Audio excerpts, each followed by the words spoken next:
सबने लगा दिया अटेंडेंस? नहीं लगाया लोगों का।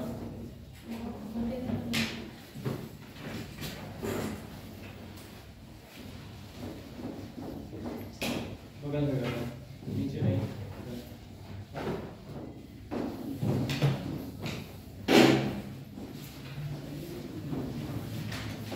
मिल गया।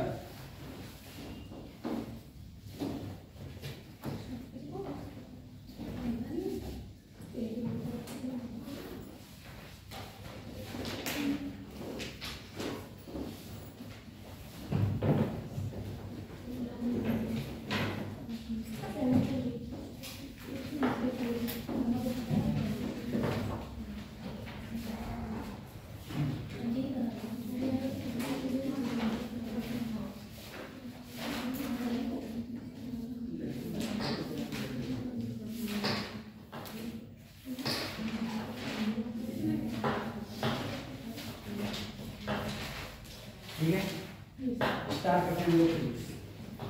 कल हमने जो पढ़ा था, हमने जो बात करी थी वो हमने फॉरवर्ड वाइज, रिवर्स वाइज इन सब की बात करी थी।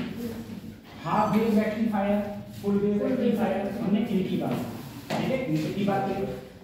अगर मैं तुमसे कहूँ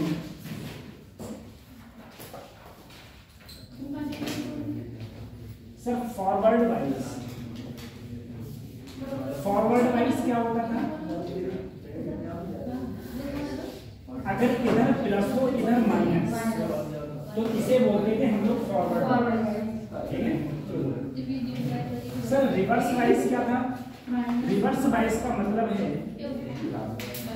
ये पीएन जंक्शन डायोड है, इधर माइनस हो इधर प्लस हो तो इसे बोलते थे reverse.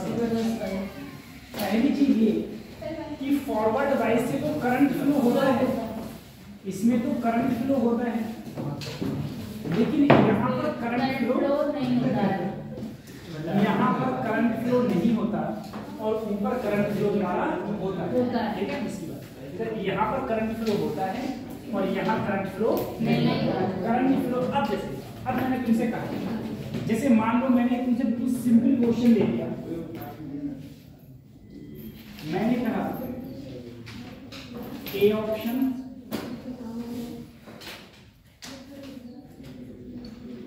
B option C option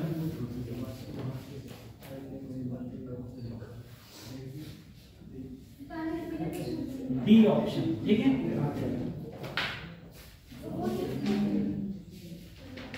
-5 volt है और यहाँ पर 2 वोल्ट है, -5 वोल्ट है और यहाँ पर -10 वोल्ट, यहाँ पर -5 वोल्ट है, यहाँ पर 0 वोल्ट है, यहाँ पर 10 वोल्ट है और यहाँ पर 15 वोल्ट है, ठीक है। ये मालूम है, 4 ऑप्शन दे दिए। मैंने एक सिंपल सा क्वेश्चन पूछा तुमने कि इनमें से कौन सा फॉरवर्ड वाइज है।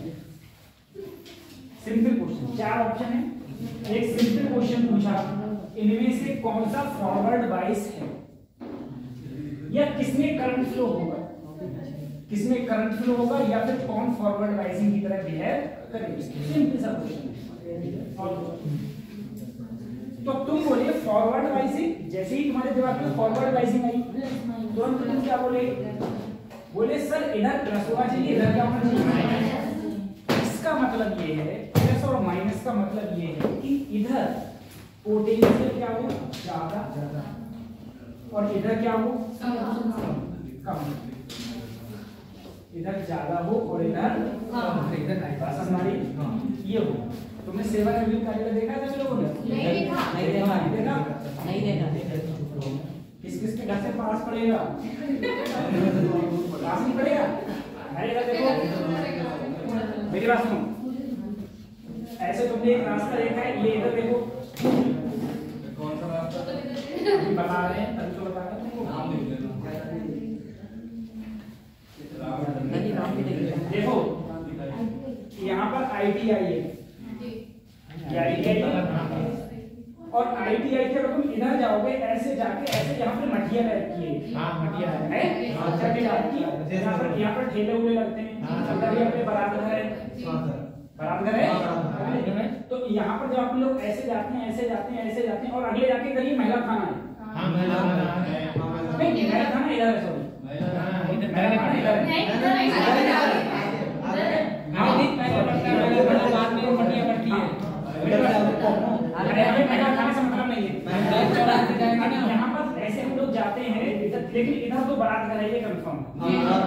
यहाँ पर बढ़िया ऐसे सीधे आएंगे, आने के बाद में रास्ता दो साइड में कट गए हैं, दो साइड में रास्ते कट गए, एक चला गया ITI को और दूसरा रास्ता ऐसे चला गया, ऐसे जाके ये अगले चल के ऐसे घूम गया, ठीक है ऐसे घूम गया और घूम के ये यहाँ पर जाके बंद हो गया और यहीं पर सेवा नियोजन है कार्य होता है जहाँ पर तुम्हारी कल क्लासेस चलेंगी। इसका फोटो ले लो, इसका फोटो तो लो इंटरनेट पे देख लो, है ना। ये मठिया हो गई, ये मठिया हो गई, मठिया से सीधे आएंगे तो एक रास्ता ऐसे ITI चला गया, एक रास्ता ऐसे कट गया, जो कटा है ऐसे जाओगे तो ऐसे घूम गया और जो घूम जाओगे तो अगले चल के बिल्कुल लास्ट में यहाँ पर एक ही बिल्डिंग है, सरकारी बिल्डिंग सेवा नियोजन की ही है, ठीक है वो बिल्डिंग सेवा नियोजन है। और शायद इसके बराबर में ये बाउंड्री का दमन की है, ITI की बाउंड्री है, ये 9 बजे से नहीं है 2 बजे से क्लास है। चलो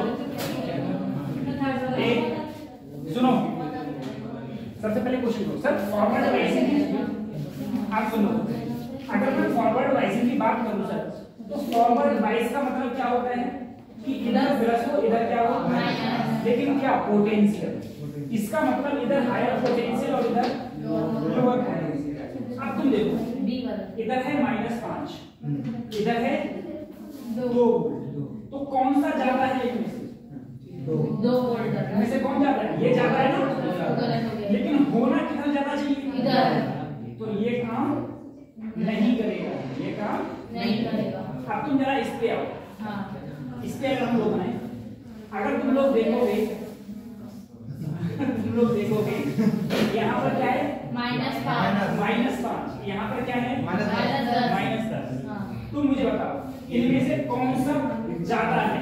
-5 ज्यादा है, ये ज्यादा ये कम, हाँ, ये तो फॉरवर्ड वाइज तरह काम करेगा। Yes sir. यहाँ पर देखो, यहाँ पर -5 और यहाँ पर 0, ठीक है कौन सा ज्यादा है? 0 ज्यादा है, हाँ। ठीक है ये वाला कम है तो ये भी काम नहीं करेगा। इधर देखो यहाँ 10 वोल्ट यहाँ 15 वोल्ट, इधर ज्यादा है 15 वोल्ट, ये कम है तो ये भी काम नहीं करेगा, ठीक है। तो फॉरवर्ड वाइज की तरह से और सिर्फ ये काम करना है और इसमें ही करंट फ्लो हमारा हो, इसमें ही करंट फ्लो हो। दूसरी चीज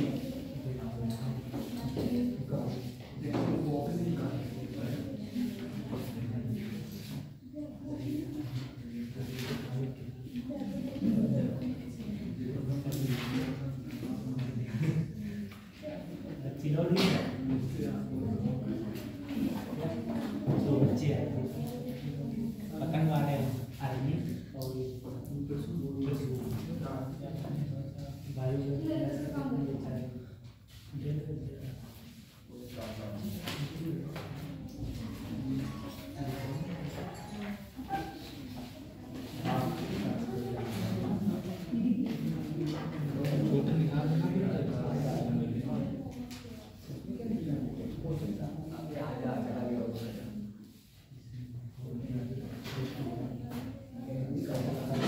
तुम्हें बताना है करंट किसमें फ्लो होगा, 5 ओम में कितना होगा, 10 ओम में कितना होगा।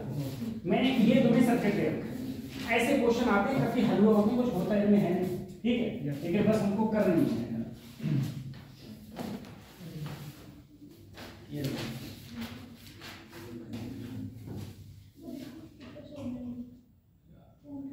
यूजुअल काम है, साइकिल तो नहीं चलेगी। नहीं सर बच्चे आए हैं। आजकल बच्चे शादी मौजी कर रहे हैं।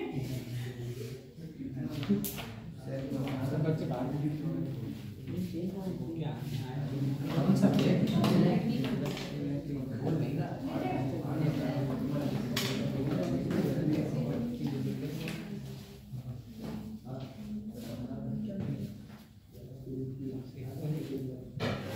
हो गया? तभी आया हमसे सब भी जल्दी आ गए। तुम जाओ, तुम भी शादी में थी। हाँ सब बता रहे थे। बच्चों के साथ पहले क्लास आपकी होनी थी, हमारी होनी थी एकदम से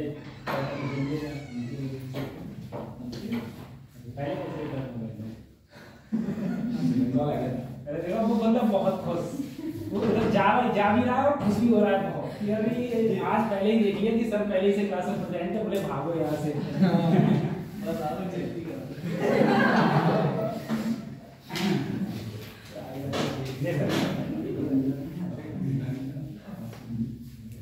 अब देखो सर, हम क्वेश्चन की बात अगर इसमें करें, सबसे पहले हम लोग ये देखें कि सर ये पॉजिटिव, ये करंट यहाँ से ऐसे जाएगा और जाके दो भागों में कट जाएगा, एक इधर और एक इधर। तुम्हें पता है current always higher potential to lower potential, सीधी सी बात। तो अब तुम इसमें बोले सर हायर पोटेंशियल, अगर देखो इधर ज्यादा होगा और इधर क्या होगा कम, लेकिन तुमने अभी तुम बोले कि सर अगर नोक कहीं ज्यादा हो गया तो ये रिवर्स वाइज बन जाता है। तो इधर नोक कहीं ज्यादा है, ये रिवर्स वाइज, तो इसमें करंट ही फ्लो नहीं होगा, क्योंकि तुम्हें पता है रिवर्स वाइज में करंट ही फ्लो नहीं होगा, तो इसमें करंट फ्लो नहीं होगा, तो टोटल करंट इसमें ही तो जाएगा। यहाँ पर सिर्फ एक ही रेजिस्टेंस है जो किसने कहा है 5 ओम, ये वाला रेजिस्टेंस काउंट नहीं होगा क्योंकि इसमें करंट ही फ्लो नहीं होता है, तो रेजिस्टेंस का काउंट होता। तो अगर मैं इसमें देखूंगा कि करंट कितना फ्लो होगा, तो B है 10 और एक ही रेजिस्टेंस बचा कितना 5, तो क्या आ गया 2 एम्पियर। अब मुझे बताओ इसमें कितना करंट आएगा 2 और इसमें कितना करंट आएगा 0, क्योंकि ये रिवर्स वाइज की तरह बिहेव करने लगेगा या रिवर्स वाइज की तरह ये काम करने लगेगा इसलिए, ठीक है, इसलिए इसमें ऐसे होगा।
Find R equivalent between P and Q.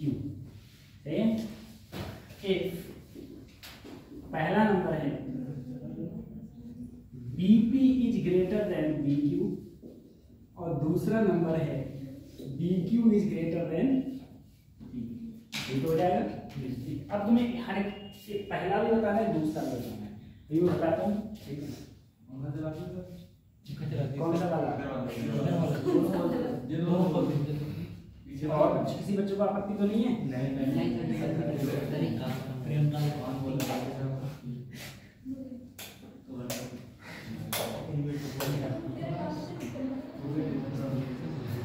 ये तो चला तो नहीं बनता वाला, यही चलाते हैं।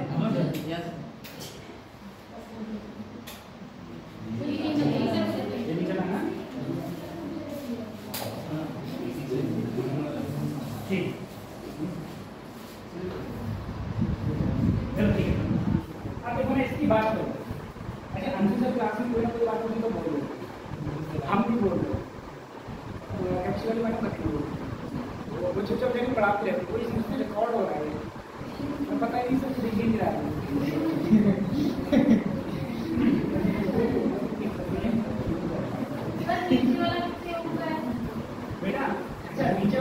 4 हो गया, ये 4 हो गया। अब देखो सर, इसमें सबसे पहले बात कही गई, उसने कहा BP इज ग्रेटर देन, इसका मतलब सर ये ज्यादा है और ये कम। जो ज्यादा होगा तो करंट ऐसे जाएगा, करंट ऐसे तो जाएगा, करंट इसमें भी है इसमें भी है। तो मुझे बताओ क्या इसमें करंट फ्लो हो सकता है? क्यों? क्योंकि ये क्या है, फॉरवर्ड पाथ है। तुम्हें पता है ये ज्यादा और ये कम। तो अगर करंट इससे भी जाएगा और इससे भी जाएगा, दोनों से जाएगा, तो ये दोनों रेजिस्टेंस शामिल होंगे। और अगर दोनों रेजिस्टेंस शामिल होंगे सर, तो अगर मैं R इक्विवेलेंट लूं, दोनों क्या है, पैरेलल का फार्मूला क्या होता है, दोनों को गुणा कर दो और नीचे दोनों को जोड़, ठीक है। तो 12 गुणा 4 बटे 12 और 4 16, 4 3 होगा, ठीक है। अब दूसरा कंडीशन ये है BD is greater than B। Sir ये ज्यादा, अगर ये ज्यादा होगा तो करंट से ऐसे जाएगा, ऐसे इधर कटेगा और इधर क्या इसमें से करंट फ्लो होगा, सवाल ही पैदा नहीं होगा। क्या बन जाएगा, रिवर्स बाइस, करंट फ्लो नहीं होगा तो इधर से जाएगा। तो कितना बचा, सिर्फ 12 इक्विवेलेंट कितना आया, 12, ठीक है, सिर्फ 12 होगा।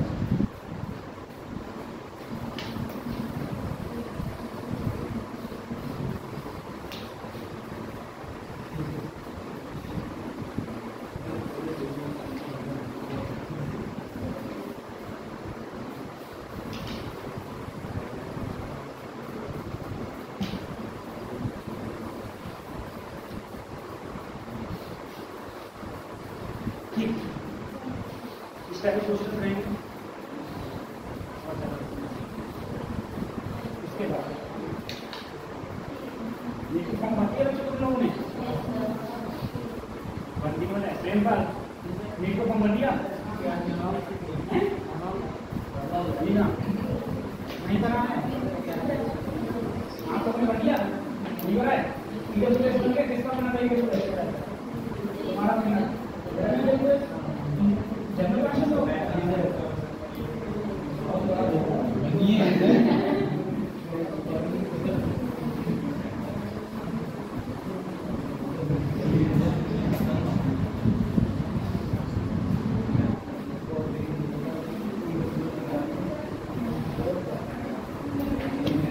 अब देखो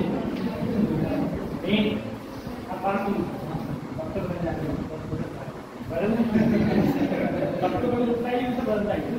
देखो एक अभी जो हमारे इसमें जो रहेगा वो जीना डायोड है, फोटो डायोड है और उसके साथ में हमारा सोलर पैनल है, ये सब चीजें ये सोलर पैनल ये रहेगी और साथ में रहेंगे, ठीक है। तो ये अभी बचा है हमारे लास्ट का जो 3 लेक्चर, सिर्फ 3 है और ये लेक्चर्स हम कराएंगे बिल्कुल बाद में, डेट होंगे उस समय ये लेक्चर्स कराएंगे, डेट के टाइम पे, ठीक है। ये और इनसे तुम्हारे 2 क्वेश्चन आएंगे, एक गेट से आएगा और एक से, 2 क्वेश्चन। तो अब हमारा जो सिर्फ सिलेबस में रह गया है कोर्स, वो सिर्फ और सिर्फ रे ऑप्टिक्स और वेव ऑप्टिक्स रह गया है, रे ऑप्टिक्स रह गया और एक वेव ऑप्टिक्स, ठीक है। तो आज हम लोग स्टार्ट कर रहे हैं रे ऑप्टिक्स।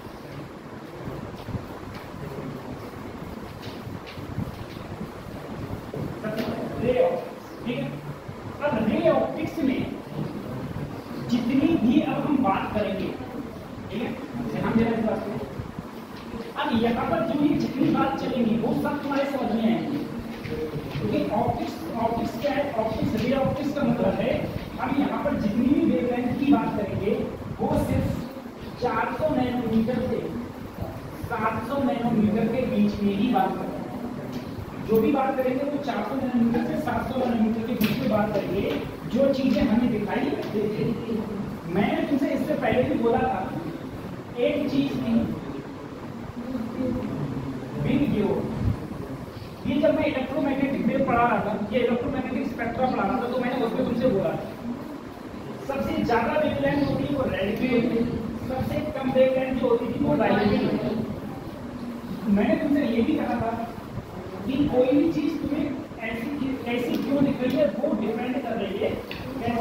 जैसे मान लो ये तुम्हें व्हाइट दिख रहा है, व्हाइट को व्हाइट दिख रहा है, व्हाइट बोर्ड तुम्हें व्हाइट क्यों दिख रहा है वो मैंने पहले बताया। इसका रीजन ये था क्योंकि इस पर 7 लाइटें पड़ी। 7 लाइट का मतलब है कि रेस पड़ी और रेस में कितने कलर होते हैं 7 और 7 कलर पड़ने के बाद में क्या हुए रिफ्लेक्ट, क्या हुए रिफ्लेक्ट और रिफ्लेक्ट होके कहाँ पड़े तुम्हारी आंखों में पड़े। ठीक है, तो इसे हम लोग क्या बोलेंगे, इसे हम इसलिए 7 अगर तुम्हें 7 दिख रहे हैं तो हम इसे बोलेंगे कि कैसा कलर है व्हाइट में।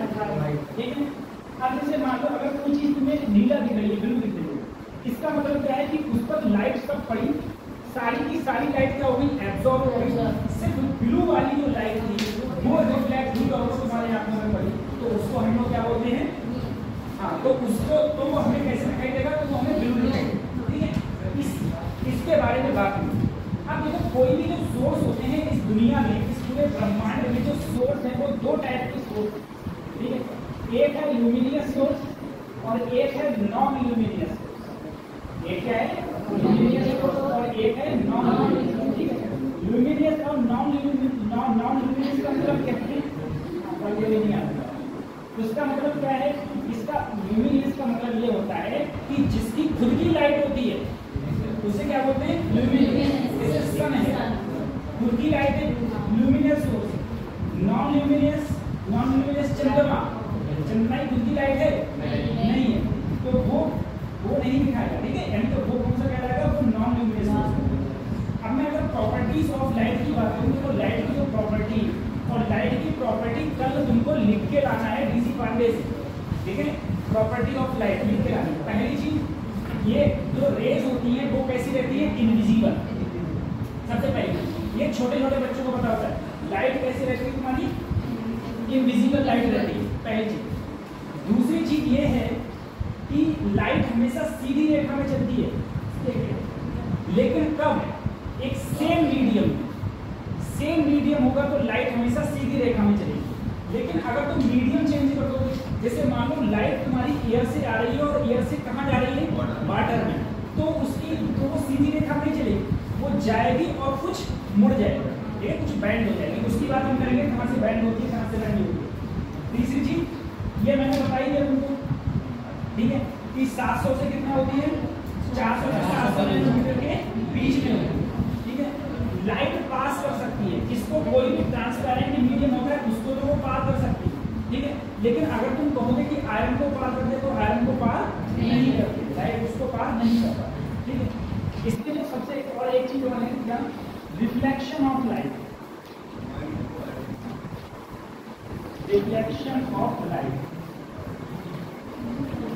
रिफ्लेक्शन ऑफ लाइट का मतलब है लाइट का रिफ्लेक्शन, लाइट का रिफ्लेक्शन। ठीक है, अब देखो लाइट का रिफ्लेक्शन, लाइट का रिफ्लेक्शन हम लोग कैसे है सर, हम लोगों ने जब ये बहुत पहले पढ़ा था 9th क्लास में पढ़ा, ठीक है 9th में 10th में बोल चल रहा है 10th में पढ़ा, 10th में हमने पढ़ा था। और बचपन से हम लोग जानते हैं कोई भी लाइट नॉर्मल से, इसे बोलते हैं अभिलंब, इसे बोलते हैं आपके किरण इंसिडेंट लाइट।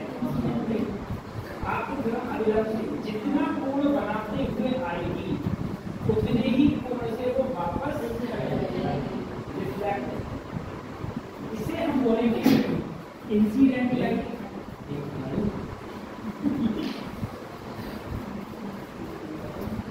इसे हम लोग बोलेंगे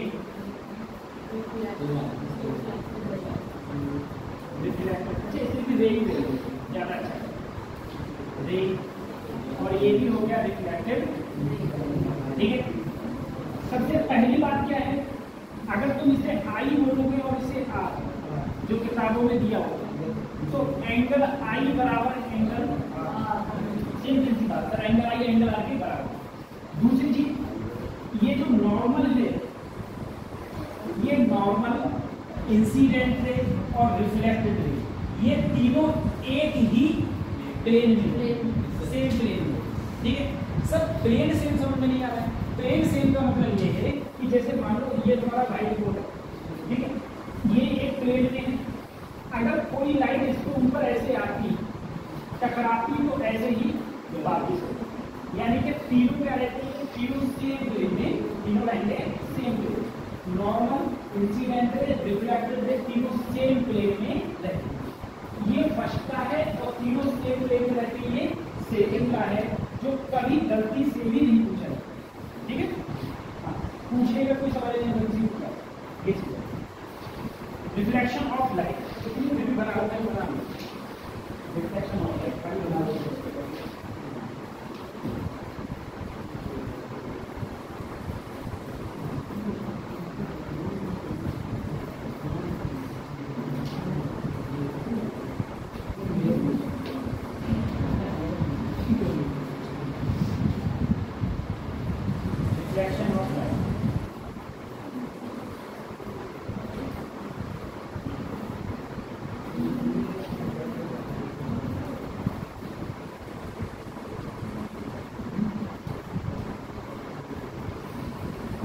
उसके बाद बात करेंगे हम मिरर की।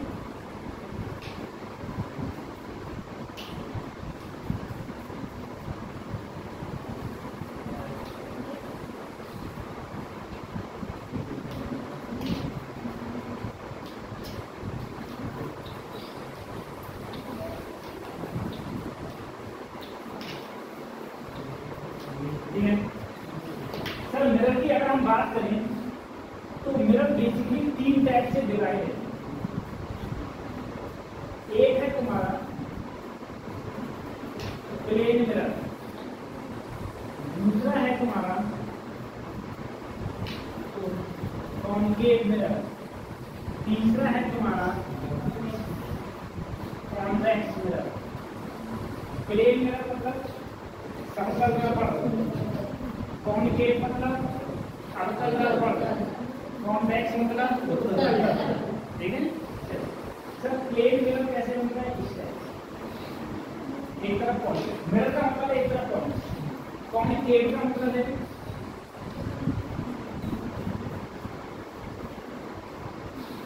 इधर पॉइंट, कॉन्वेक्स का मतलब है अंदर साइड में पॉइंट, ठीक है। एक जो चीज है तो अहम और जो याद रखना है आपको कॉन्केव कॉन्वेक्स करना। देखो अगर कभी भी कॉन्केव आए तो मैंने तुमसे कहा था ये शास्त्री जी की फोटो कब लगती है? 4-5 दिन हो गए। 4-5 दिन हो गए। और महान प्रधानमंत्री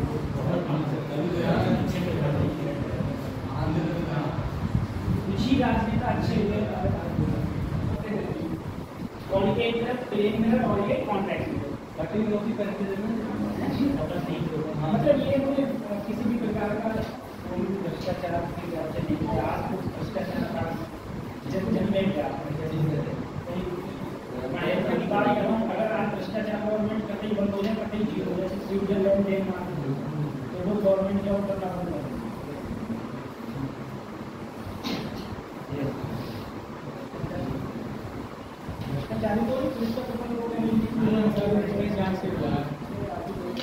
सर आरोप पेपर बहुत फिजिक्स आई थी ना, उसमें 140 क्वेश्चन आए थे, फिजिक्स क्वेश्चन बहुत थे ना, मैंने देखा था जैसे क्वेश्चन लिखना हो लेकिन पूरा साइंस का ही क्वेश्चन दो, चाहे बायोलॉजी हो चाहे केमिस्ट्री हो, फिजिक्स तो हो ही नहीं सकता। तो वही रहता भी आपने दिए तो आप तो हाँ ये सारे सभी हो गया।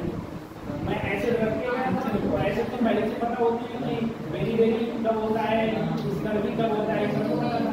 एक मुझे पत्नी का नहीं पता था, तो पत्नी का नहीं पता था पत्नी किसकी वजह से होती है।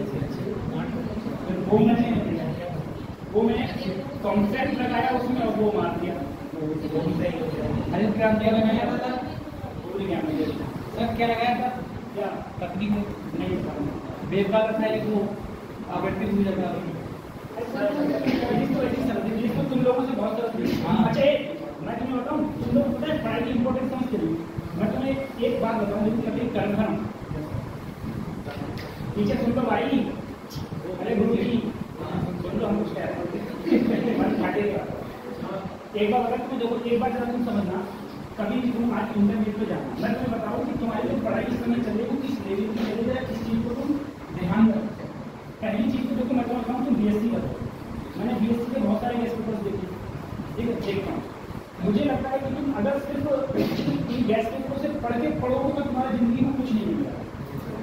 किताब से पीलीभीत में पढ़ाता हूँ।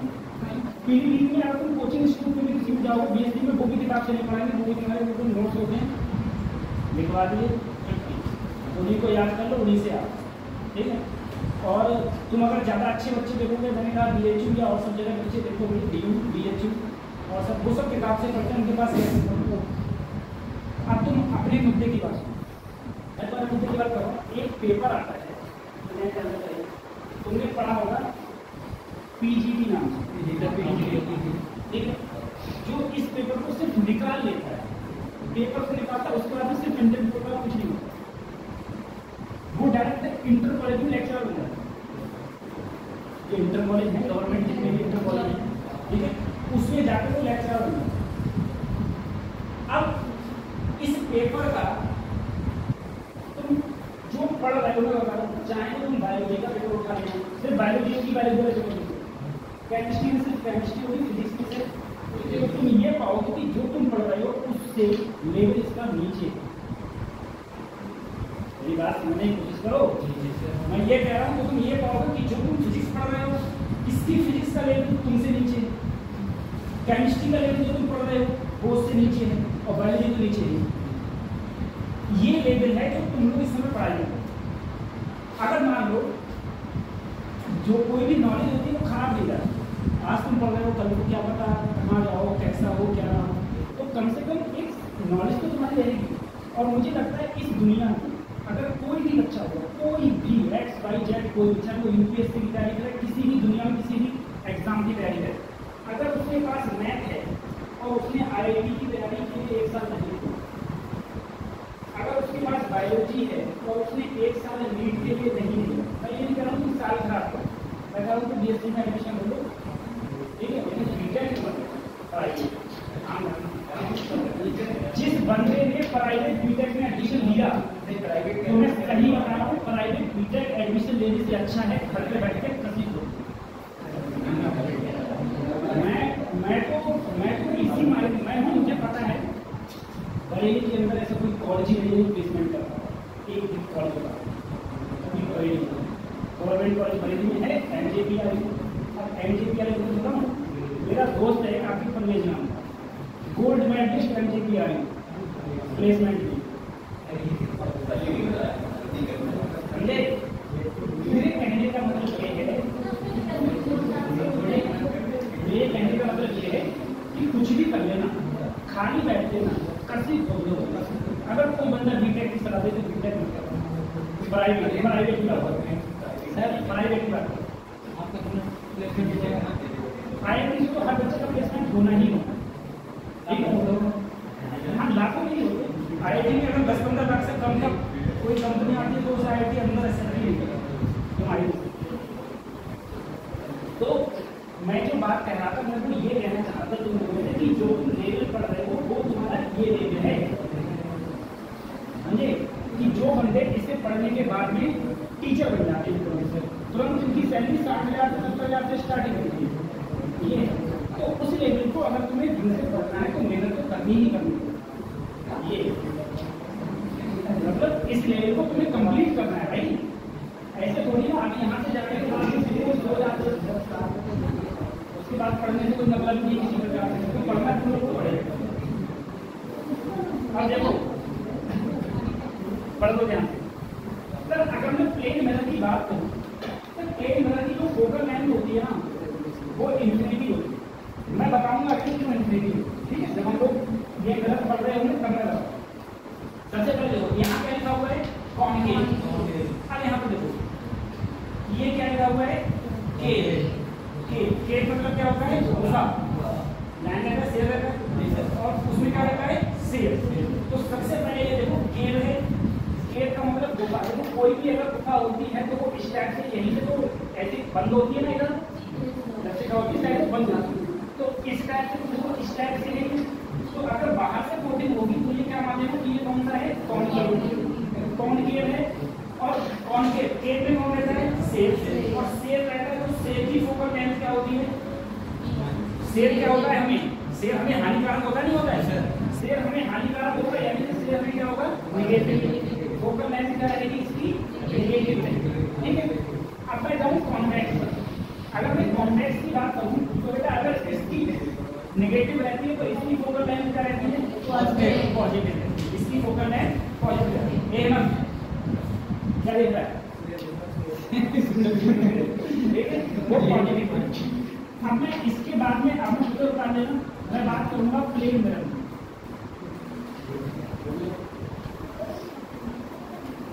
प्लेन मिरर की बात करूंगा। अब देखो, अगर मैं प्लेन मिरर की बात करूं सर,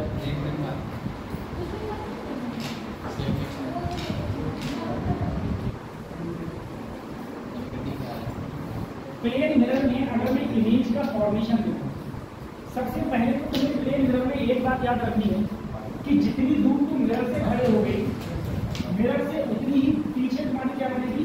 इमेज। हमारा जितने आगे तुम मिरर के आगे खड़े हो गए, उतने ही पीछे तुम्हारी क्या बनेगी? इमेज बनेगी। एक बात तो हमने तुमसे कहा है काफी तुम व्हाट्सएप पे बात कर लेते, आपस में बात मत करो, ठीक है? हाँ ठीक है। तो देखो, अगर मैं प्लेन मिरर की बात करूँ सर, अगर कोई भी बंदा जैसे मान लो तो अगर हम लोग प्लेन मिरर में यहाँ पर हो तो जितनी दूरी ये होगी उतने ही पीछे तुम्हें क्या मिलेगी? इमेज मिलेगी। उतने ही पीछे तुम्हें इमेज मिलेगी। यानी कि सर अगर ये ऑब्जेक्ट है तो इमेज तुम्हें यहाँ मिलेगी। अगर ऑब्जेक्ट ये है तो इमेज तुम्हें वहाँ मिलेगी। सही। अब देखो पहली चीज सर, इमेज का फॉर्मेशन होता तो होता है। इमेज का फॉर्मेशन के लिए यहाँ से लास्ट कोना ये है, इस पर एक रे डाली, जैसे रे डालोगे वैसे ही रे वापिस हो जाएगी। अगर मैं यहाँ पर रेस डालूं, जैसे रेस डालूंगा वैसे ही रे, क्या ये दोनों रे आपस में कभी मिल पाएंगी? अगर ये रेस कभी भी आपस में नहीं मिलेंगी तो इन्हें हम पीछे बता दिया, इन्हें हम पीछे ले। तो जो हमारी यहाँ पर क्या बनेगी? इमेज। जो इमेज कैसी होगी? सबसे पहले तो वर्चुअल होगी। कैसी होगी? वर्चुअल। और कैसी होगी? इरेक्ट। समझ नहीं आया? वर्चुअल का मतलब आभासी, इरेक्ट का मतलब सीधी, और इक्वल टू ऑब्जेक्ट। ऑब्जेक्ट से क्या होगी?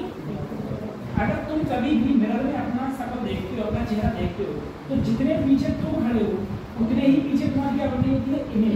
लेकिन वो क्या बनती होती है? वो बनती है आभासी, यानी कि कैसी बनती है? Virtual image. तो यहाँ से इसकी वर्चुअल इमेज बन गई। तो जितनी डिस्टेंस ये है उतनी ही डिस्टेंस ये यहाँ पर तुम्हारी वर्चुअल इमेज बन गई। अब मैं कहूँ दूसरी चीज, अगर मैं इसी में कहा देखो,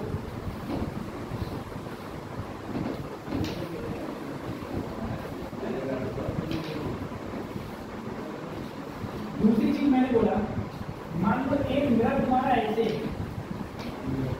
ऑब्जेक्ट तुम्हारा ऐसे, ऑब्जेक्ट यहाँ। अब मैं कहूँ इससे इमेज फॉर्मेशन इसकी कहाँ पर हो? तो कभी भी अगर इमेज फॉर्मेशन करना है तो सबसे पहले एक बार क्या करो, जिस जो भी ऑब्जेक्ट है और जो मिरर है उस पर क्या डालो? परपेंडिकुलर। ये नहीं ऐसे, क्या ये परपेंडिकुलर होगा? नहीं, इस पर परपेंडिकुलर। क्या ये परपेंडिकुलर हो गया?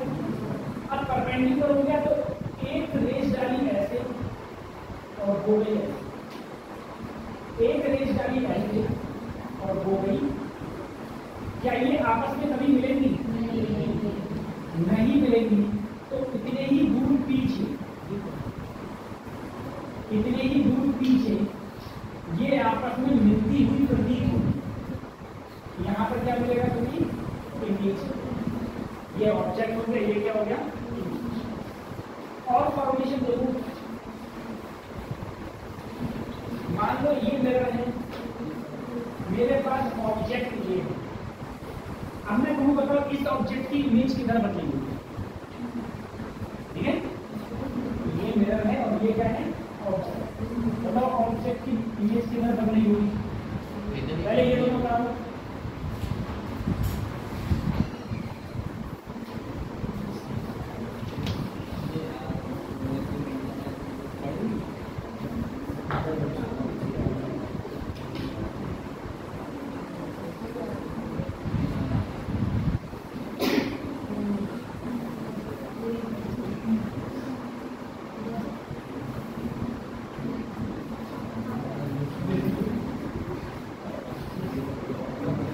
ठीक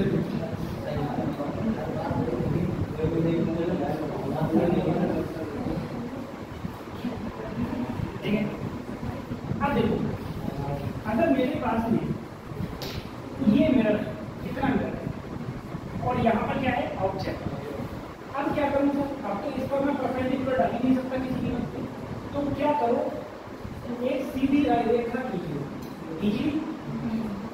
अब यहाँ से इस पर परपेंडिकुलर डालो, ये परपेंडिकुलर क्या आया, मान लिया। अब देखो क्या करो सर, इसके कॉर्नर को एक रेज डालो ऐसे, और एक रेज डालो ऐसे, डाली वो कहाँ गई, ऐसे डाली वो कहाँ गई, थोड़ा सही से डालो।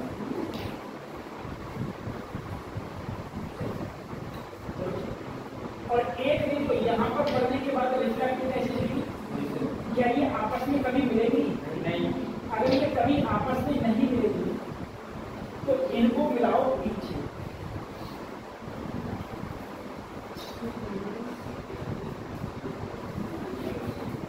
इनको मिलाओ पीछे, जहां पीछे मिलेंगे वही क्या बनेगी तुम्हारी, इमेज। जहां भी पीछे मिलेंगे वही क्या बनेगी तुम्हारी, इमेज। ठीक है, तो ऑब्जेक्ट ये होगा, इमेज तुम्हारी यहाँ पर, सही। ऑब्जेक्ट यहाँ है, इमेज तुम्हारी इधर। तो कभी भी देखो एक चीज अभी तुमने देखी हो, जैसे मान लो ये मेरे पास में एक दरवाजा है, ठीक है, ये दरवाजा इसके यहाँ पर सीधा एक दरवाजा है।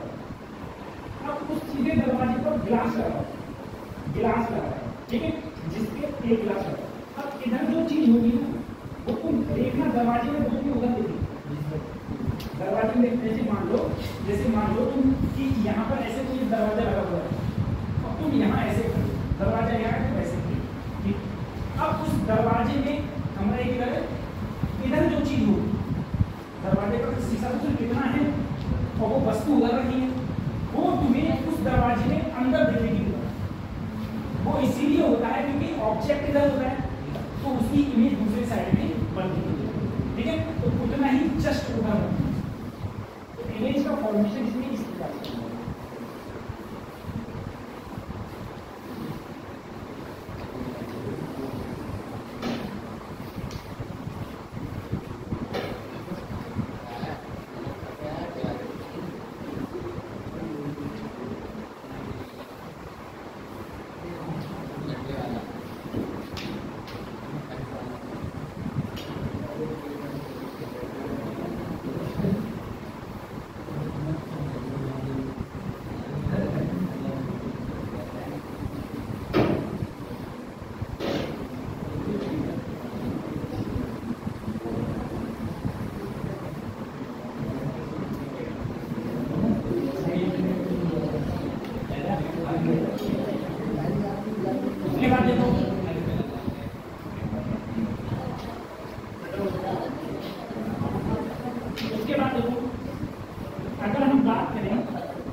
एंगल ऑफ डेविएशन,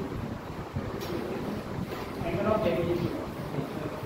अब देखो एंगल ऑफ अपन डेविएशन की बात करने से एंगल ऑफ डेविएशन सबसे पहले इससे डिनोट करते हैं, होता क्या है। ये एक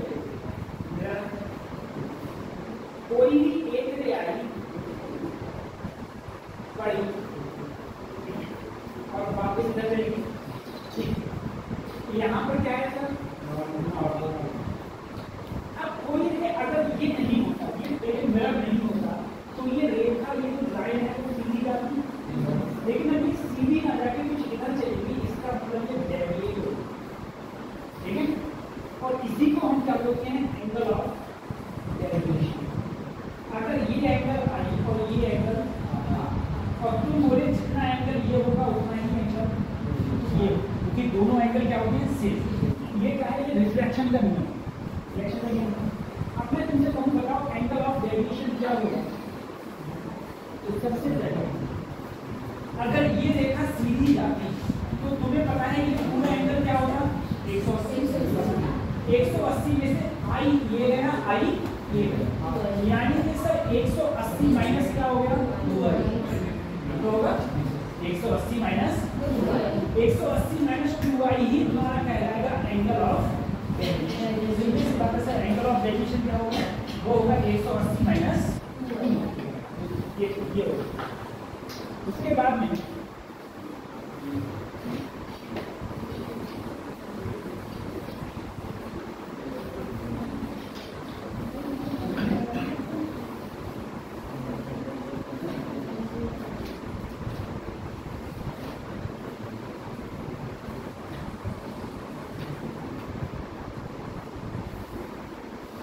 अब ऐसे क्वेश्चन पूछने का मतलब ही नहीं बनता है कि ये 30 डिग्री पर आ रहा है और 100% रिफ्लेक्टिव में तो 30 डिग्री पे जा रहा है, तो एंगल ऑफ डेविएशन क्या होगा, तो बोले 30 30 60 60 इसमें से डिक्रीज किया तो क्या है 120।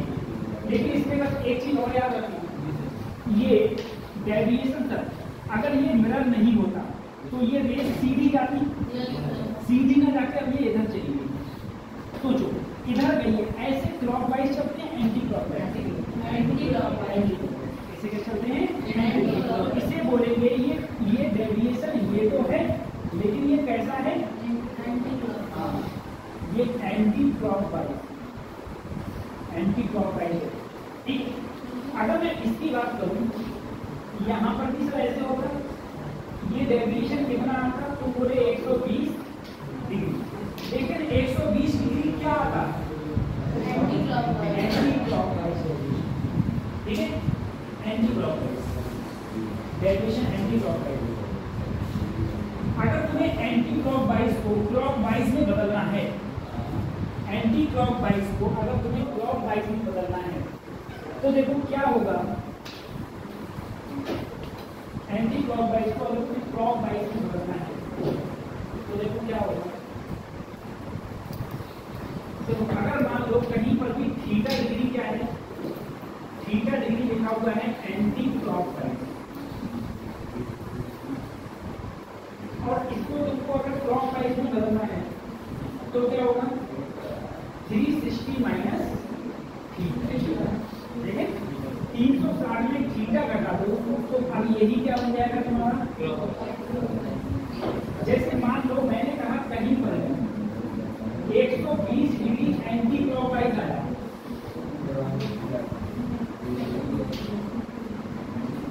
अगर मैं इसको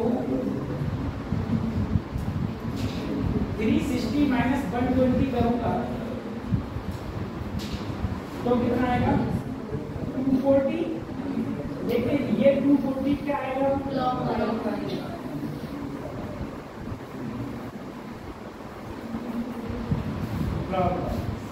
आएगा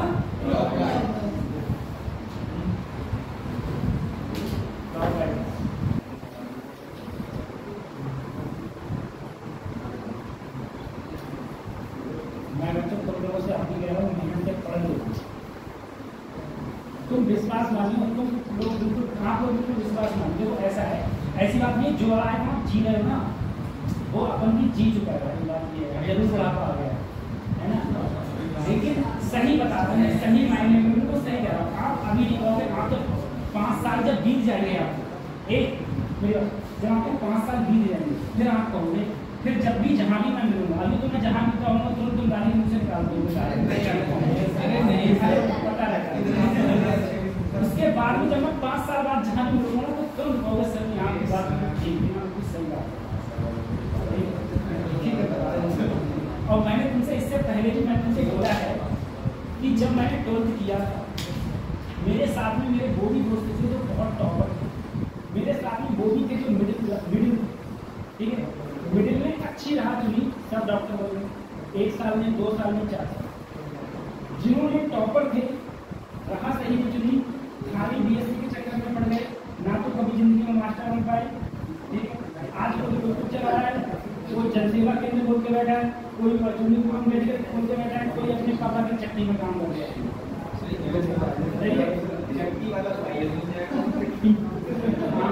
लेकिन वो उसके पापा की नहीं, वो उसके पापा की नहीं ना, वो यहाँ पर आगे की स्थिति है। मेरे कहने का मतलब ये है कि ये जो अभी तुम्हारे पास 2-3 साल है, ये तुम्हारे अगले 50 साल में निर्धारित करेंगे। और ये सिर्फ तुम्हारी 50 साल निर्धारित करेंगे, ये तुम्हारे 50 साल माँ बाप के लिए भी निर्धारित करेंगे। अगर कोई भी बच्चा कुछ अच्छा बन जाता है तो उसके माँ बाप 2-4 साल ज़्यादा जी जाते हैं, ठीक है। और अगर तुम उन्हीं के सर पे रख के कूदो पानी करोगे तो उनको जिंदगी भर कलेश रहता है और 2-4 साल कम ही जिए। तो कम से कम अपने जिंदगी अपने घर वालों के लिए अपने लिए तो है, अपने लिए तो कोई भी नहीं करता।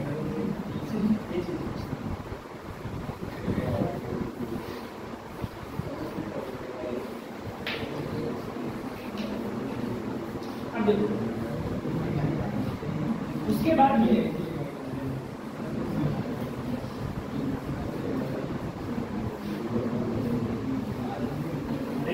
तुम फिर बोलने आगे क्या पूछा है?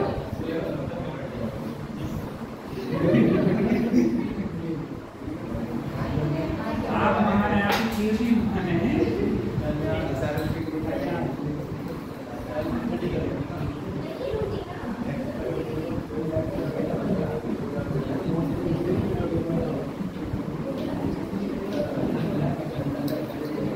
मिड मार्च में खत्म हो जाएगा, मिड मार्च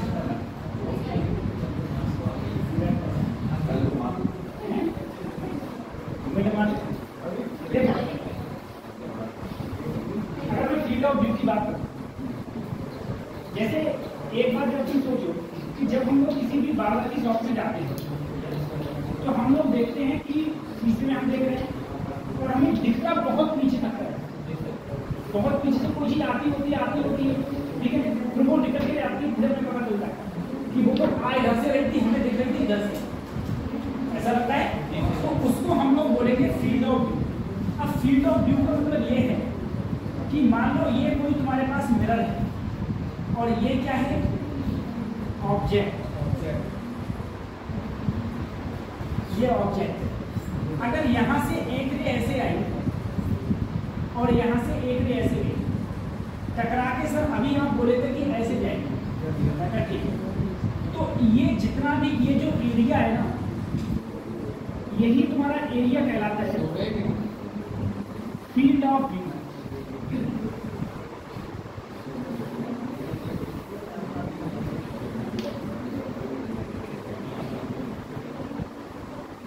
फील्ड ऑफ, यही एरिया तुम्हारा फील्ड ऑफ व्यू है, ठीक है।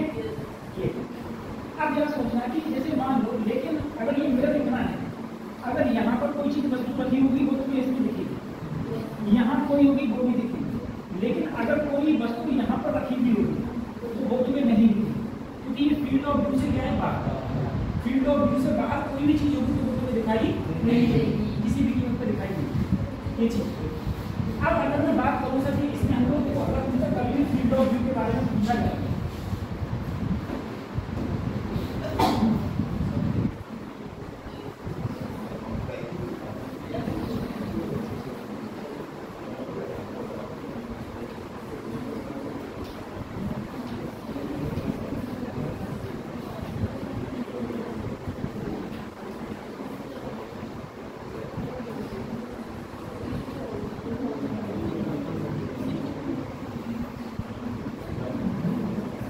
ऊपर एक्स से नीचे क्या है, वाई। ऊपर एक्स से नीचे पांडे जी कौन सी बातें चल रही है?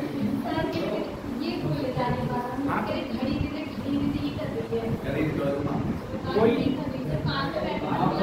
मैं किसी को पीटने पाटने का प्लान बना रही हूँ। देखो ऊपर एक्स से नीचे क्या है, वाई, ठीक। अब एक चुप रहो, आप लोग विश्वास मानो, आप लोगों को मैं इतनी बार पूछ रहा हूँ, मेरी खुद पर आपको इच्छा नहीं कर रही है, सही बता रहा हूँ मैं। तुम लोग तो चलो आज पहली बार आए, ठीक है, लगभग पहली बार आए। ये लोग पढ़ते हैं, ये लोग मैंने कल बहुत मेहनत से पढ़ाया था, बहुत मेहनत से पढ़ाता हूँ, सही है। अगर तुम लोग बात करोगे तो मेरी पढ़ाने की इच्छा नहीं करती, क्योंकि मैं तुम्हारी तरफ ध्यान दूँ कि मैं इधर ध्यान दूँ, बात ये है, सही है। इसलिए मैंने तुमसे कहा है कि तुमसे कई बार तो मैंने तुमसे बोली थी स्टार्टिंग में, मैंने कि मेरी क्लास में अगर बैठोगे पहली चीज बात मत करो, तो मोबाइल से चैटिंग करो, बात करो, ईयरफोन लगा के गाने सुनो, पिक्चर देखो, कुछ करो।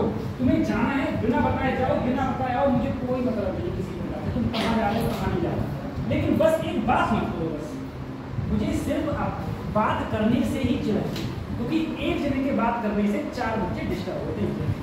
अब ये बच्चा इतना मेहनत से पढ़ता है, क्या नाम तुम्हारा, क्या नाम है? हाँ क्या कहू ये बच्चा बहुत मेहनत से पढ़ता है, तुम लोगों की वजह से ये डिस्टर्ब हो रहा है।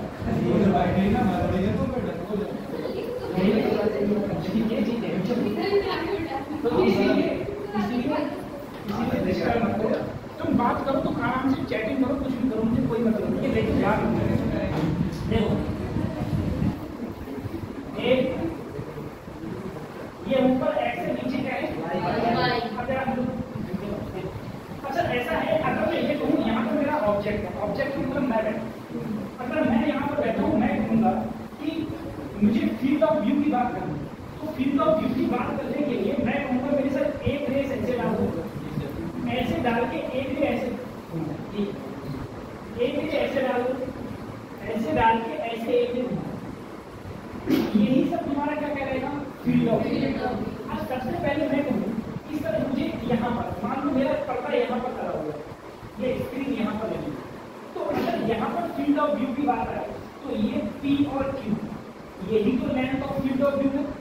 फील्ड ऑफ व्यू की लेंथ क्या है? P से लेके Q तक, ठीक है। अब मैंने कहा बताओ ये लेंथ P और Q लेंथ क्या होगी? तो क्या होगी? यहाँ से यहाँ तक क्या है? X। तुम्हें पता है जितना एंगल ये होगा उतना ही एंगल, तो अगर ये वाला भी x है तो ये वाला भी क्या होगा? x। ऐसे ही सर मैंने यहाँ पर देखा ये नॉर्मल होगा, अगर ये वाला y है तो ये वाला भी क्या होगा? y। यानी कि अगर मैं अगर इमेज की बात करूंगा तो इस ऑब्जेक्ट की इमेज इधर बन रही होगी और उसकी भी डिस्टेंस इतनी ही होगी जितनी डिस्टेंस ये आ रहा है। अगर मैं इसे पीछे मिलाता तो ये कुछ ऐसे बन रही होगी, यही तो बने। अब मैं कहूँ बताओ मिरर से r डिस्टेंस पर जहां पर ऑब्जेक्ट बैठा है, फील्ड ऑफ व्यू कितना होगा? तो तुम क्या बोले सर? 2x plus 2y।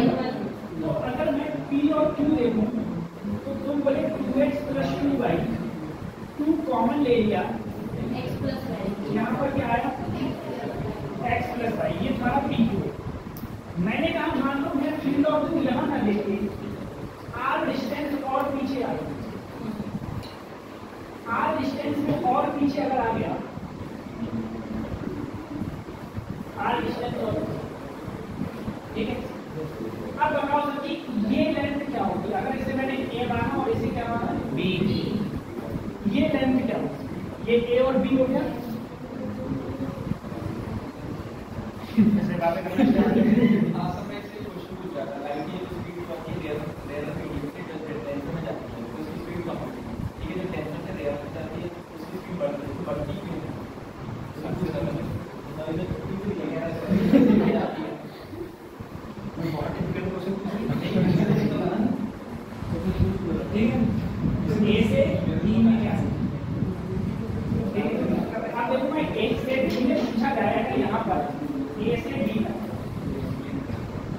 अगर मैं तुमसे कहूं कि सर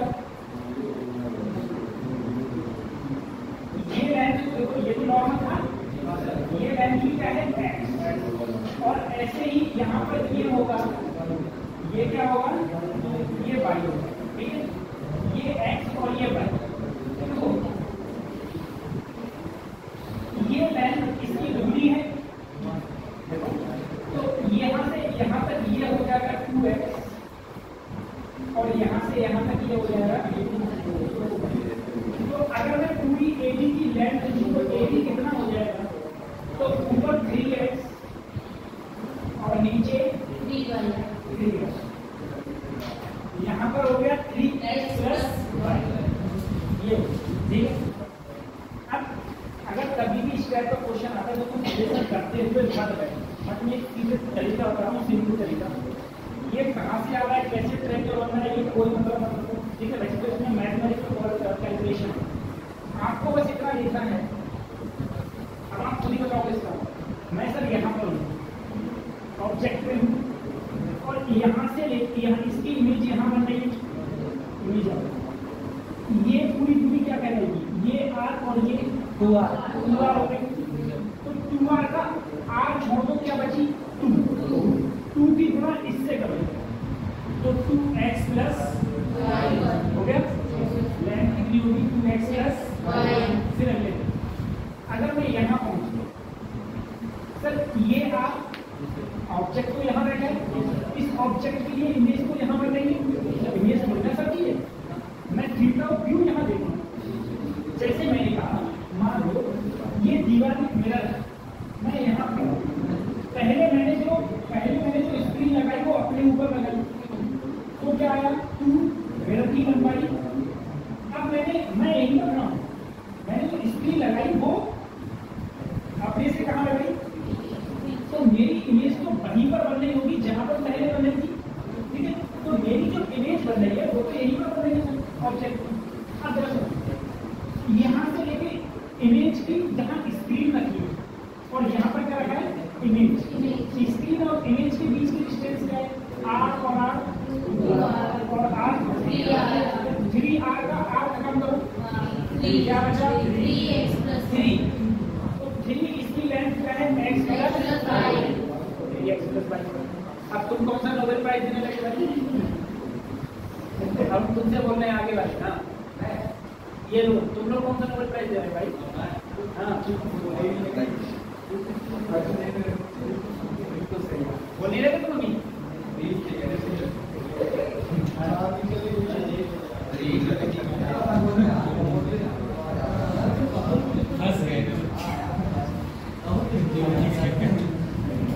मैं सही बताऊं, देखो ऐसा है, एक सुनो मेरी बात, सुन भी लोगों पीछे बात तुम भी सुनो, एक बात जरा सुनो, मैं तुमसे पहले बोला है, देखो 2012 में मेरा इंटर हुआ है, फिर बात सुनने की कोशिश करूँगी, 12 में मेरा इंटर हुआ है, 12 में इंटर करने के बाद में मैंने तैयारी करी है, फिर मैं IIT में पढ़ा हूँ और तुम्हें पता है सबसे ज्यादा कमीना हर कोई बंदा होता है ना, तो वो इंजीनियर होता है, ये बात भी ध्यान रखिए। दुनिया में इतना ज्यादा वो जो हॉस्टल में रहा होता है ना 3-4 साल, क्योंकि मैंने तुमसे कहा था हॉस्टल में जो नहीं रहा उसने फिर हिंदी का एक बार बहुत बड़ा मिस कर दिया, ठीक है। तो मैं तुम लोगों से बस कई बार बोल चुका हूँ और आखिरी बार बोल रहा हूँ, प्लीज बातें मत करो, सही है। आपस में तुम बोलो, कुछ भी करो, मुझे कोई मतलब नहीं क्लास में, बातें मत करो किसी को, ठीक है। और भैया अगर तुमको बातें करनी है तो तुम बाहर चले जाओ, पूरा ग्राउंड खाली है, आराम से बैठ के बात करो, कम से कम आप लोगों के चक्कर से इन बच्चों को डिस्टर्बेंस नहीं होगा जो बच्चे पढ़ गए।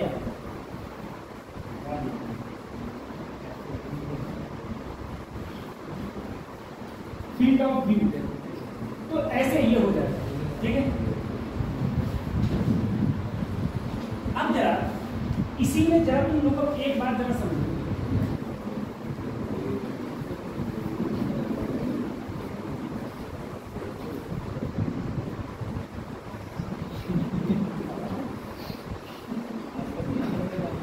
तुम बोलने लगे, क्यों बोलने लगे, अरे मैं तुमसे बोल रहा हूँ, हाँ नहीं बोल रहे थे, मतलब आंखों में की बात नहीं कर रहा है, हर तरह बात नहीं है।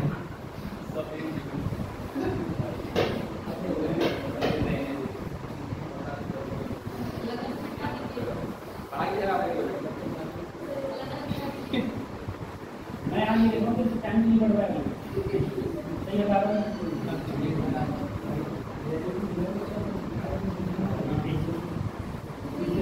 अब देखो, अगर मैं एक जरा क्वेश्चन जरा समझो कि मान लो यहाँ पर एक मिरर रखा है, मिरर है वो 1.5 मीटर लेंथ का है, यहाँ पर कोई ऑब्जेक्ट है, यहाँ से लेके यहाँ तक की जो भी दूरी है, कुछ भी मान लो 1 मीटर दूरी, ठीक। मैं तुमसे पूछूं स्क्रीन जो रखी है वो यहाँ रखी है और स्क्रीन की यहाँ से लेके यहाँ तक की दूरी है 2.5 मीटर, ठीक है। मैं अगर इसमें फील्ड ऑफ व्यू की बात करूंगा, फील्ड ऑफ व्यू स्क्रीन पर कितना होगा? तो यहाँ से लेके यही तो फील्ड ऑफ व्यू है RS, यानी कि मैंने जो लेंथ की बात करी वो RS लेंथ की बात करी कि RS कितनी होगी, ठीक है। अगर मैं देखूँ, अब तुम जरा सोचो सर, ये क्वेश्चन करती उसी की तरीके में कैसे करूँगा? सर ये 1 है और ये 2.5, ये कितने गुना है? जैसे मैं यहाँ पर कहता था ये R और ये R, सर अगर मैं इसकी इमेज बनाऊँ, क्या इमेज पीछे 1 मीटर बनेगी? तो सर अगर मैं देखूँ 1 मीटर और 1 मीटर 2 मीटर, ठीक है। बल्कि ऐसे लो 1 मीटर ये और यहाँ से यहाँ तक 2.5 मीटर है, 3 मीटर हो गया। यहाँ से लेके और इमेज तक की डिस्टेंस आ गई 3 साढ़े 3 हुआ ना, एक इधर 2.5 लिया, क्या हो गया? 3.5 मीटर हो गई 3.5। फिर देखो सर अगर मुझे R 3R हो गया, 3R हो गया। इस R का कितना गुना है? 3R को R से भाग दे तो कितने बचे? 3। ऐसे ही यहाँ देखो, यहाँ से लेके यहाँ तक 1 और यहाँ से लेके यहाँ तक 2.5, 3.5 हो गया। 3.5 में जो इससे 1 से भाग देते तो कितना बचा? 3.5। इसकी लंबाई से गुना करते हैं तो इसकी जब 1.5 से मल्टीप्लाई करो 15 बना 15 दिया 45, 45 और 60, 52, यानी कि कितना आया? 5.25। ये फील्ड ऑफ व्यू है, फील्ड ऑफ व्यू होगा तो होगा 5.25, इसका ये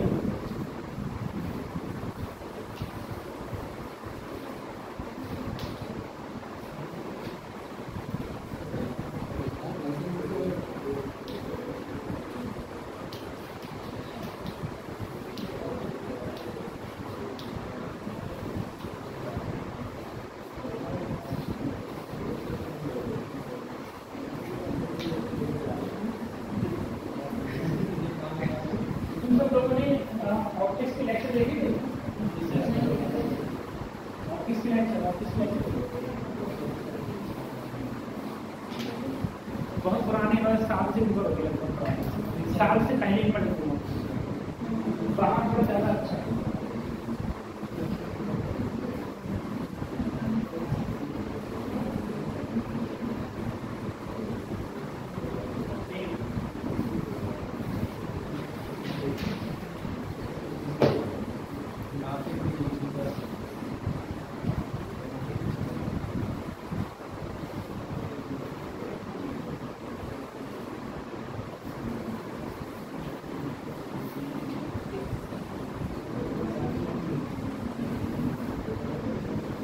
Image formation through plane. हाँ, अब देखो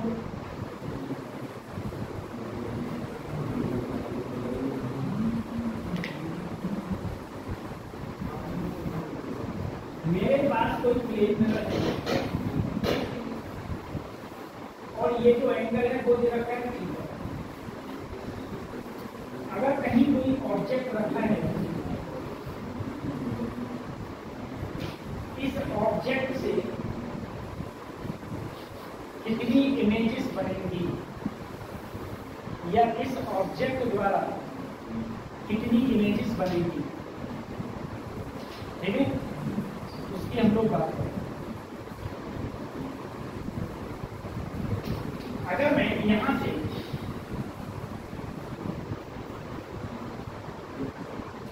एक लाइन डाल दिया, इधर वाला एंगल कह दिया थीटा, ये इधर वाला एंगल मान लो अल्फा और इधर वाला एंगल मान लिया बीटा, एक अल्फा हो गया एक बीटा। फिर बातें करने लगे गलत बात है, मैं इतनी बार बात में आपको देखूंगा बात मैं तुमको सही बता रहा हूँ। देखो एक बार सोचो कि एक बार कहें, 2 बार कहें, 4 बार कहें, एक बात को समझो, सीधा नहीं समझो। और क्या दूसरी चीज़ एक चीज़ और है ना, मैं आपको बताऊँ, मैं कोई तुम्हारा एकेडमिक का टीचर नहीं हूँ, मैं कोई तुम्हारा कॉलेज वाला टीचर नहीं हूँ जो कि बस ऐसे ही मुँह उठाई BSc कर ली और तुमको पढ़ाने चला आया तो मेरी बात समझना तुम। मैं तुमसे ये कह रहा हूँ कि बहुत हम लोगों के पास क्या इतनी हायर एजुकेशन होती है जो कि मेरे पास है और मैं तुम लोगों को पढ़ा रहा हूँ, ठीक है। यहाँ पे कोई BSc का कोई टीचर स्कूल नहीं है, यहाँ प्राइवेट स्कूल में आप क्या कर रहे हैं बताइए। ट्रिपल IT से बीटेक, कौन सा ट्रिपल IT है? आप ट्रिपल IT से इसमें बीटेक कर रहे हैं, कौन सा ईयर है आपका? सेकेंड ईयर है। नाम क्या, ब्रांच कौन सी है? CS ब्रांच है इसमें, सेकेंड ईयर है। नाम क्या है आपका? प्रशुन। ठीक है, आपको आपने ट्रिपल IT में आपके सीनियर से मिलवाएंगे।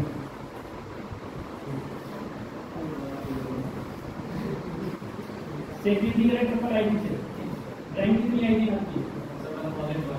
1000। तो फिर तुम यहाँ नीचे क्लास में क्या करते हो?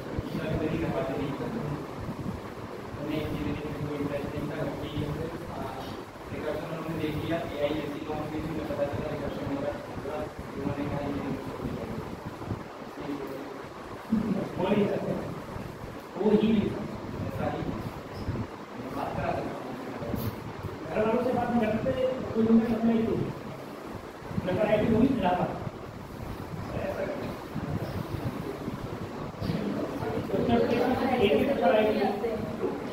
प्रदेश से एक ही NIT या ट्रिपल IT हो तो उत्तर प्रदेश के अंदर से एक ही ट्रिपल IT आ रहा छोड़ो दिया मैं कुछ चीज लेके जाता हूँ।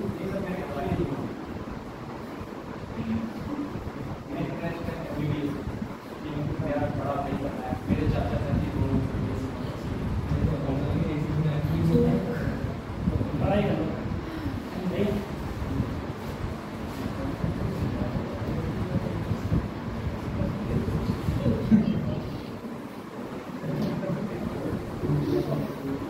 अच्छा बता, नंबर ऑफ इमेजेस का फार्मूला क्या होगा?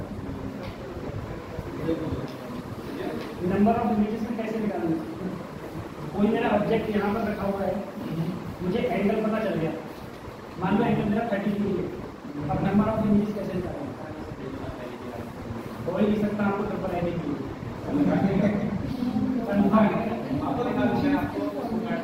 हाँ इसको कर ठीक है।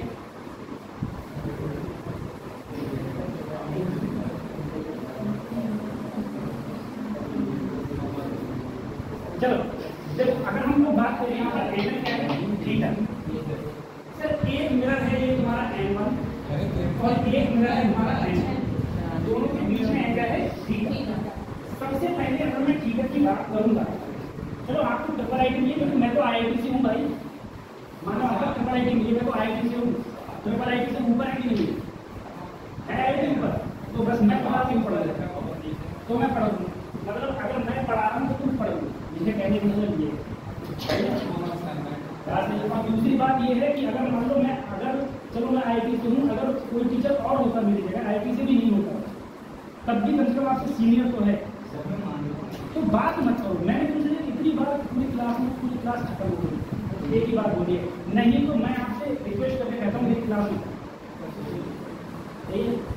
कोई भी बच्चा अगर जैसे ये लगे कि वो बिना बात करे नहीं दे सकता क्लास में, तो क्लास में मुझे फोन कर और मुझे कौन से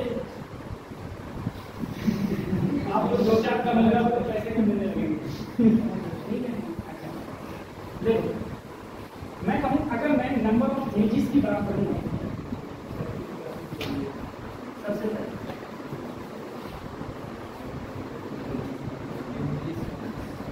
नंबर ऑफ इमेजेस, सर सबसे पहले नंबर ऑफ इमेजेस के लिए पहले तुम्हें निकालना पड़ेगा n।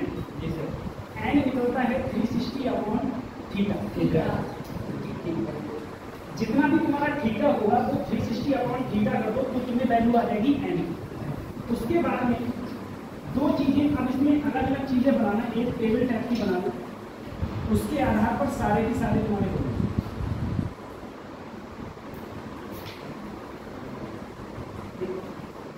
सबसे पहले जो चीज होनी चाहिए वो तुम्हारी एक होनी चाहिए सिमेट्री और एक होनी चाहिए असिमेट्री। सिमेट्री और असिमेट्री में पहले अंतर समझना। सिमेट्री का मतलब ये जितना एंगल अल्फा हो उतना ही एंगल बीटा हो, यानी कि ये ऑब्जेक्ट जितना एंगल यहाँ से बना रहा हो उतना ही एंगल यहाँ से बना रहा हो, सेम एंगल होगा तो उसे बोलेंगे हम लोग सिमेट्रिक। अगर अल्फा बीटा इक्वल नहीं होगा इसका मतलब है ये जो ऑब्जेक्ट है ये बीच में है ही नहीं। अगर ये ऑब्जेक्ट बीच में नहीं है तो उसे क्या बोलेंगे हम लोग असिमेट्रिक। ठीक है। अब उसके बाद थीटा की वैल्यू, देखो एन की वैल्यू अगर मैं बात करूँ, थीटा की वैल्यू तुम्हारी ऑड भी आ सकती है और तुम्हारी इवन भी आ सकती है। दो वैल्यू होंगी, या तो ऑड आएगा या फिर इवन। तो पॉइंट में भी वो आ सकती है। तो पॉइंट की बात को हम अभी इसके बाद में बात करेंगे कि अगर पॉइंट में आएगी तब हम नंबर ऑफ इमेजेस को कैसे फाइंड आउट करेंगे। तो सबसे पहले ये है, एक तरफ मैंने तुम्हारा ले लिया एन, ठीक है, और एन हो, ठीक है, या फिर ऐसा कोई यहाँ पर हो गया इवन या ऑड। एक तरफ इवन ले लूँ, एक तरफ क्या ले लिया ऑड, एक तरफ इवन और एक तरफ ले लिया मैंने ऑड। अब इवन ऑड के बाद में एक तरफ हो गया तुम्हारा सिमेट्रिक और एक तरफ हो गया अनसिमेट्रिक, ये आसिमेट्रिक। अब यहाँ पर सर सिमेट्रिक का मतलब क्या है कि अगर मान लो ये ऑब्जेक्ट इन दोनों के जस्ट बीच में, जस्ट बीच का मतलब है जितना एंगल यहाँ हो उतनी एंगल यहाँ। अगर जस्ट बीच में होगा ये ऑब्जेक्ट, अगर ये ऑब्जेक्ट जस्ट बीच में हो और एन तुम्हारा क्या हो, एन तुम्हारा इवन हो, एन तुम्हारा क्या हो इवन। अगर तुम्हारा एन इवन होगा, बल्कि इसको यहाँ पर ज़्यादा अच्छा है,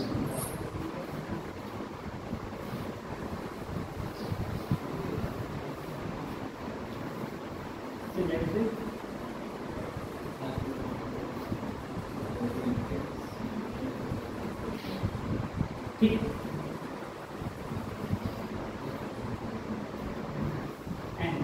एन क्या है, नंबर ऑफ इमेजेस।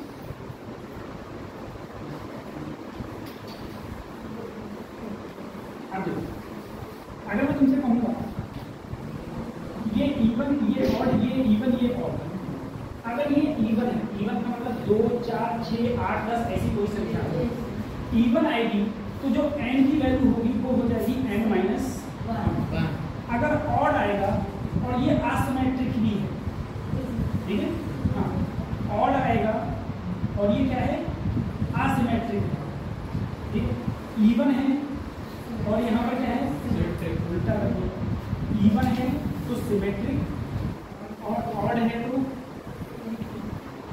यहाँ भी सिमेट्रिक और इसे एसिमेट्रिक असिमेट्रिक। अब एन की वैल्यू जो आई है वो तुम्हारी ऑड आई है, अगर एन की वैल्यू ऑड आई है और ये तब भी सिमेट्रिक है तो तब भी क्या रहेगा n-1, ठीक है। उसके बाद देखो, अगर एन की वैल्यू तुम्हारी इवन आई है, इवन आई है और ये कैसा है, ये तुम्हारा सिमेट्रिक है तो भी क्या रहेगा n-1। सिर्फ एक ही कंडीशन ऐसी है जहां पर n होता है वो भी कब, जब ऑड हो और क्या हो असिमेट्रिक हो, तब ये है। अब फिर से एक बार जरा समझो सर, ऐसा है मैंने कहा मान लो मेरा ये एंगल थीटा, एक मेरा ये हो गया, एक मेरा ये हो गया। अगर मैं थीटा की जगह 60 डिग्री रखूँ, 60 डिग्री का मतलब है अगर मैंने यहाँ 60 रखा तो मेरी यहाँ पर वैल्यू क्या है 6 का क्या है इवन ऑड, इवन तो 4 6 इवन। अगर ये इवन है, अगर ये इवन है, मैंने कहा मेरे पास एक ऑब्जेक्ट रखा है, चाहे ये सिमेट्रिक हो चाहे ना हो, क्योंकि इवन की दोनों कंडीशन है, इवन की दोनों कंडीशन इवन की दोनों कंडीशन में नंबर ऑफ इमेजेस क्या होती है n-1। मैं कहूँ यहाँ पर जो मेरा ऑब्जेक्ट रखा था, एंगल तो मेरा क्या था 60 डिग्री, एंगल 60 डिग्री था तो मेरा इवन आया। इवन जैसे ही तुम्हें इवन दिखाई दे तुरंत इसकी जो इमेजेस बनेगी, कहाँ पर इमेजेस बनेगी, इन मिरर, वो कितनी बनेगी n-1 का मतलब है 5, 6 में से 1 क्या बचा 5। बोले ठीक है। अगर मैंने तुमसे कहा मान लो यहाँ पर 72, मैंने कहा इन दोनों के बीच में एंगल कितना है 72, अगर एंगल 72 होगा तो यहाँ पर एन की वैल्यू क्या आएगी 5। मैंने कहा मान लो अगर ये सिमेट्रिक है, सिमेट्रिक का मतलब ये है कि जितना एंगल होगा उतना एंगल, अगर इन दोनों में एंगल सिमेट्रिक है और यहाँ पर वैल्यू क्या आई है तुम्हारी 5 8।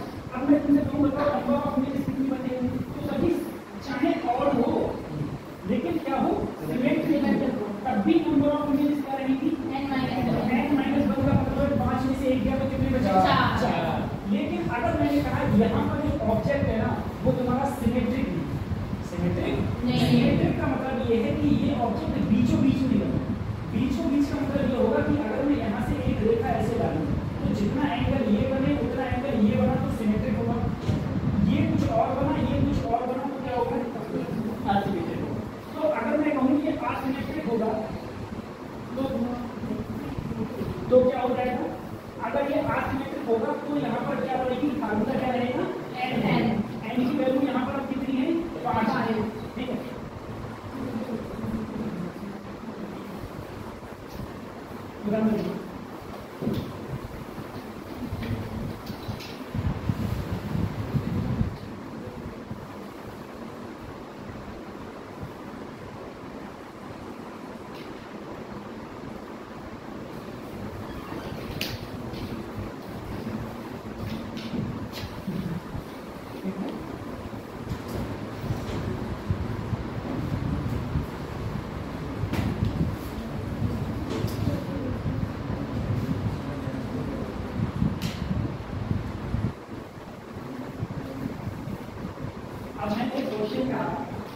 मान लो मेरे पास जो मिरर है इन मिरर्स के बीच में एंगल कितना है?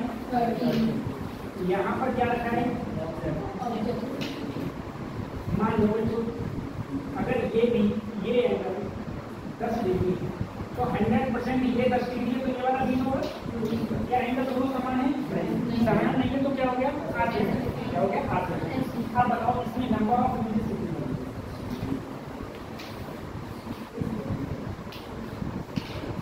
नंबर ऑफ इमेजेस कितनी बन रही होगी? तो सबसे पहले मैं एक क्वेश्चन तुम्हें बता दूं सर, नंबर ऑफ इमेजेस के बारे में अगर पूछा गया है सबसे पहले n निकालो। n क्या होता है? 360 अपॉन आंसर क्या आया? 12। इवन है कि ऑड? इवन। जैसे ही इवन देखे दिमाग में कुछ बनाना ही नहीं है, सीधे नंबर ऑफ इमेजेस क्या कर देना? 12 माइनस 1 का आंसर आ जाएगा 20।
ठीक है, दोनों के बीच में एंगल कितना है? 120 डिग्री।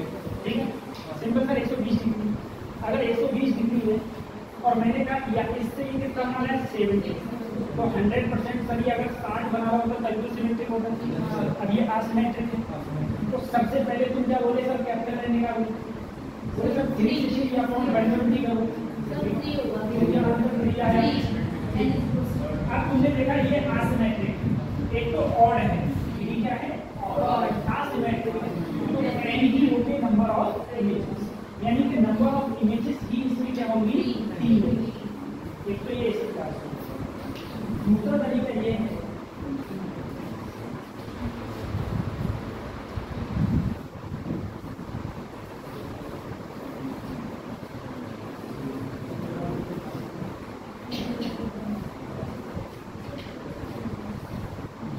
ये है कि सर अगर कोई क्वेश्चन मेरे से ऐसे पूछ लिया गया कि इन दोनों के बीच में जो एंगल है वो 50 डिग्री है, ठीक है, और सिमेट्रिक ऑब्जेक्ट कैसा रखा हुआ है? सिमेट्रिक। अब तुमसे नंबर ऑफ इमेजेस पूछे, नंबर ऑफ इमेजेस पूछा, तो सबसे पहले सर वही वाली तरीका, कैपिटल एन बराबर 360 बटे 5 से काटो, 5 सत्ते 5 दूनी 7.2। अब सर पॉइंट का तो तुमने बताया ही नहीं, तो पॉइंट का नहीं बताया, तो यहाँ पर जो पॉइंट का मतलब ये है, जो भी तुम्हारी इमेजेस बन रही है वो 0.2% 0.2 बन रही है, 20% बन रही है आउट ऑफ 100%। जैसे मान लो कोई भी चीज़ है, वो पहले अगर पूरी 100% बन गई तभी तो तुम उसको पूरी इमेजेस को काउंट करोगे।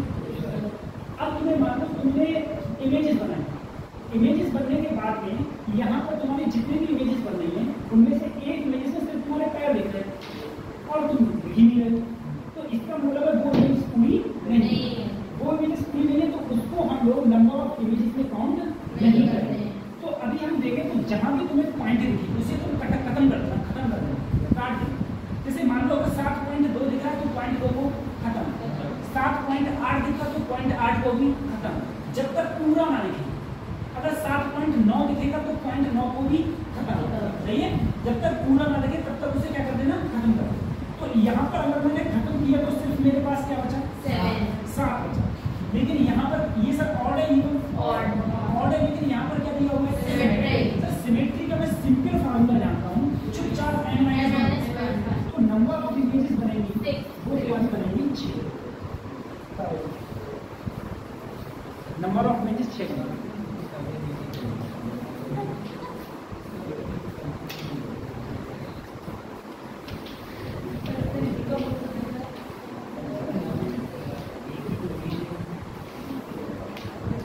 वो मैंने टेस्ट किया, तो तुमने सॉल्व किया और किया था, आपने आंसर दिए कौन सा वाली, ग्रेविटी वाली उसी दिन मैं आज तो लोगों को पता है 200 क्वेश्चन लोगों को नहीं दिए, 200 क्वेश्चन लिखा हूँ, ठीक है, वो बायोलॉजी के 200 क्वेश्चन उसमें वो आता है, एक ही यूनिट है, यूनिट 5, 12th क्लास की यूनिट 5 कौन सी है, 12th क्लास की यूनिट 5 कौन सी है,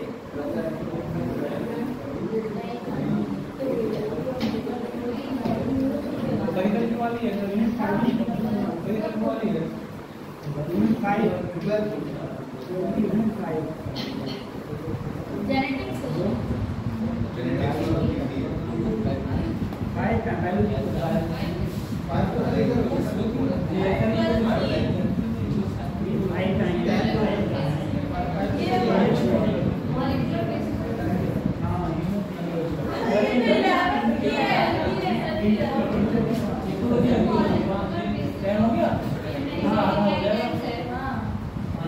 हाँ यही है, इन्वायरमेंट, बायोडाइवर्सिटी, इससे 200 क्वेश्चन पता ही। नीट के पेपर की परीक्षा है, जैसे नीट के पेपर में होते हैं 100 क्वेश्चन, उसमें नीचे चॉइस होती है, ऐसी पूरी चॉइस है, हिंदी भी तो होगी, तो तुम्हारा पेपर की तरीका ही हो।